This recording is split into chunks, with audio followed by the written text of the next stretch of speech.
Shri Harikrishna Heights येथे अत्यंत व्याजबी दरात 25 अमेनिटीज आणि प्रशस्त पार्किंगसह 2 आणि 3 BHK रेडी पोझिशन फ्लॅट्स उपलब्ध. बुकिंगसाठी संपर्क पार्श्वनाथ प्रोजेक्ट 9090787833.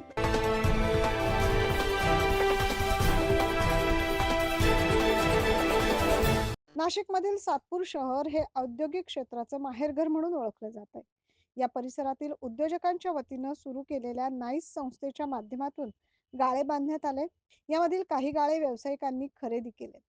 सध्या यातील एका गाळ्यात वाईन शॉप सुरू आहे. याच इमारतीत हनुमानाची मूर्ती देखील आहे. देवाची मूर्ती असलेल्या ठिकाणी सर्रासपणे मद्य विक्री केली जाते. यावर त्वरित बंदी घालावी अशी मागणी बुधवारी नाशिकच्या साधू महंतांनी पत्रकार परिषदेच्या माध्यमातून केली. मात्र आधी आमचे वाईन शॉप सुरू झाले, त्यानंतर हनुमानाच्या मूर्तीची स्थापना केली असल्याचं वाईन शॉपचे संचालक आकाश कमोद आणि उमेश पवार यांनी पत्रकार परिषदेत सांगितलंय. याबाबत पत्रकार परिषदेत काय म्हणणं मांडण्यात आलंय. नमस्कार, माझं नाव आकाश कमोद. फिनिक्स रेस्टॉरंटची पूर्ण मॅनेजमेंट मीच बघतो. ज्यांच्या नावावर लायसन्स आहे उमेश पवार, ते मालेगावला असल्यामुळे हॉटेलचे पूर्ण देखभाल पण मीच बघतो. काही दिवसांपूर्वी मला असं समजलं की इथं हनुमानाची मूर्ती आणून बसवण्यात आलेली आहे. त्याचं कारण असं होतं की तुमचं दुकान हटवण्यासाठी यांनी हे कटकारस्थान रचलेलं आहे. आम्हाला त्रास देणारे इथलेच काही व्यवस्थापक आहेत. त्याच्यात थोडक्यात एक दिनेश पाटील म्हणून झाले, अजून एक वैश्य म्हणून लोक आहे. सुरुवातीला जेव्हा आम्ही इथं दुकान टाकणार होतो त्या टायमिंगला त्यांनी आमच्याकडे पैशाची पण मागणी केली होती की तुम्हाला आम्ही सगळं कायदेशीर करून देतो, आम्हाला तुम्ही पैसे द्यावे. पण आम्ही जेव्हा लिगल सगळ्या गोष्टी असताना आम्ही त्यांना पैसे द्यायचं कारण काय, जेव्हा माणूस कुठे चुकतो तेव्हा तो पैसे देतो. त्यानंतर मग त्यांनी अर्ज केले, तुमच्या पेपरला बातमी दिली. नंतर आम्ही सगळी माहिती काढलं, असं समजलं की CCTV फुटेज पण आमच्याकडे आहे 7व्या महिन्यातली. पण त्याच्यात पण ते मंदिर दिसून नाही. ते तर महंतांचं म्हणणं असं आहे की 2020 पासून तिथे ते मंदिर आहे. मग ते फुटेजमध्ये दिसायला पाहिजे होतं ना. मग त्यानंतर आम्ही अजून सखोल माहिती घेतल्यावर असं समजलं की धर्मादाय आयुक्तांच्या कार्यालयात आम्ही अर्ज केला, तिथली ती माहिती मागवली. तर त्यांच्या रेकॉर्डमध्ये, श्रीराम शक्तीपीठाच्या रेकॉर्डमध्येही कुठे सातपूर नाईस बिल्डिंगमध्ये हनुमान मूर्ती असल्याचं दिसून येत नाही आहे. त्याच्या पलीकडे जाऊन त्या संस्थेचा पण 5 वर्ष ऑडिट न झाल्याचा रिपोर्ट पण आमच्याकडे आहे. त्या पाठोपाठ आम्ही MIDCला पण अर्ज केला होता की तुमच्याकडे कुठे असं रजिस्टर मंदिर असल्याची तुमच्याकडे नोंद आहे का. तर त्यांनी आम्हाला उत्तर असं दिलेलं की आम्ही अशी कुठल्याही प्रकारची MIDCमध्ये कुठल्याही भूखंडावर मंदिर स्थापन करण्यासाठी परमिशन आम्ही देत नाही. तर हॉटेलवरती काही लोक, अज्ञात लोक पाठवायचे, नाईसमधलेच लोक, की आम्ही तुमचे प्रकरण आता थांबवू. आम्हाला त्यांनी पैशाची डिमांड केली तर आम्ही त्यांना नकार देऊन टाकला की आम्ही कायदेशीर लढाई लढू इथून पुढं आणि दुकान आहे तिथंच आम्ही चालू ठेवू. आता या संदर्भात तुम्ही पैशाची म्हणताय मागणी केलेली, या संदर्भात तुम्ही पोलीस स्टेशनला काही तक्रार दिली? नाही, तशी तक्रार नाही. कारण अननोन माणसं येऊन भेटायचे ना आम्हाला. ओळखीतला माणूस असतं ठीक आहे, आम्ही समजू शकतोय.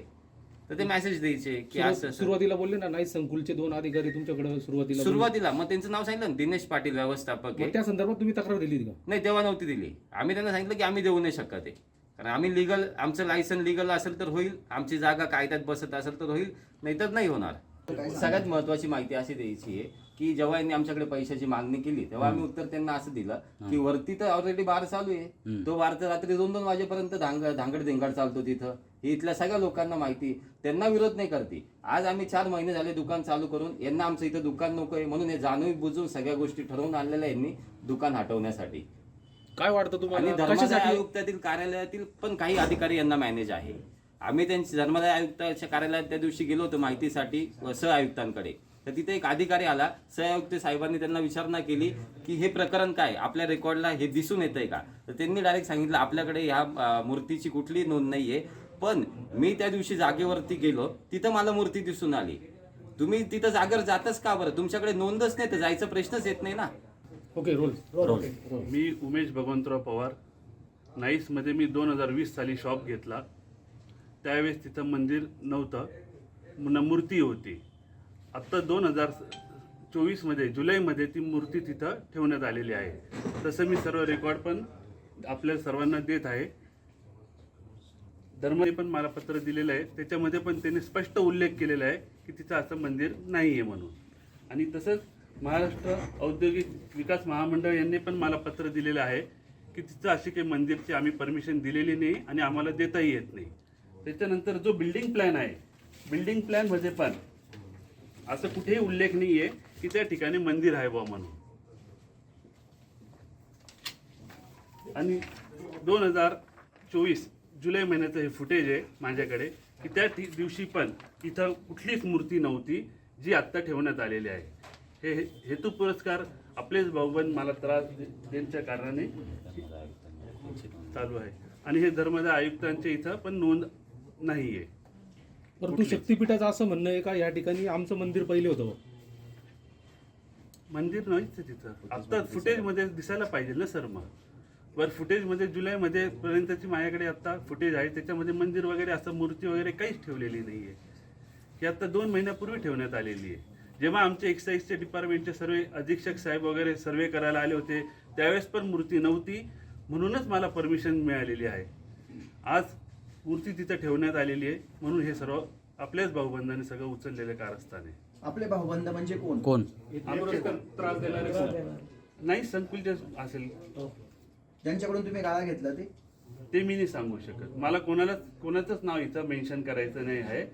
पण या बिल्डिंग मधले प्रिमायसेस मधलेच मला लोक सगळे त्रास द्यायच्या मागे आता लागले. मगाशी आपण असा पण आरोप केला होता बा त्यामध्ये आपल्याला काही पैशाची मागणी पण झाली होती का? मला जेव्हा दुकान सुरू करायचं होतं इथं त्यावेळेस तशी माझ्याकडे डिमांड केली होती, पण मी त्या गोष्टीला विरोध केला होता. मी म्हटलं माझं जर इथं कुठलाच पेपर इलिगली नाहीये तर मी कुठल्याच गोष्टीला बांधलेलं नाही दिला. मनुष्य केव्हा देत असतो जर कुठे काही इलिगली करत असतो. 9 न्यूज महाराष्ट्रासाठी प्रतिनिधी ज्ञानेश्वर आंधळे.